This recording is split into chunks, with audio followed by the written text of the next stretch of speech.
నమస్తే. ప్రస్తుతం సీఎం రేవంత్ రెడ్డి పరిపాలన విధానం మీకు ఎట్లా అనిపిస్తుంది? మంచిగా నడుస్తూనే ఉంది. ఇప్పుడు కొత్తదే కదా, నడుస్తూనే ఉంది మంచిగా. అంటే ఏ విధంగా మంచిగా అనిపిస్తుంది? ఏ విధంగా అంటే ఇక ఏ విధంగా అంటే ఏం చెప్పాలమ్మా మరి.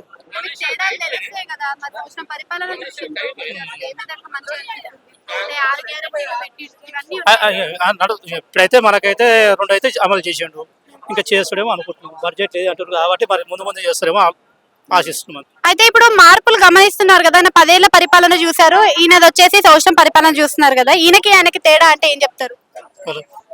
ఆయన మార్క్ ఆయనకి, కేసీఆర్ మార్క్ కేసీఆర్కి, రేవంత్ రెడ్డి గారిది. అంటే రేవంత్ రెడ్డి పరిపాలన రాగానే 6 గ్యారెంటీలు అని చెప్పేసి 3 గ్యారెంటీలను అమలు చేశారు, అలానే రైతు రుణమాఫీ కూడా జరిగింది కదా, మరి ఆయన పరిపాలనలో ఇలాంటి ఉచిత పథకాలు అయితే లేవు, మరి మీరు ఏమనుకుంటున్నారు? ఆయన చేసిండు కదమ్మా. ఆయన ఎవరు మార్క్ వాళ్ళకి, లేకపోతే ఆయన చేసిండు కాబట్టి అన్న 10 దాంట్లో ఉన్నాడు. ఇప్పుడు ఈయన చేసిండు కాబట్టి ఇప్పుడు 1 ఇయర్ ఉంటుండు. ఈయన పరిపాలన మనకు హైడ్రా అనే ఒక సిస్టమ్ ని తీసుకొచ్చారు కదా, దాని వల్ల ఉపయోగం ఉందంటారా లేదంటారా? ఇక అంటే అవి సిటీ వాళ్ళకి, మేము పల్లెటూరు మాకు సంబంధమే లేదు వీటితోటి. Thank you.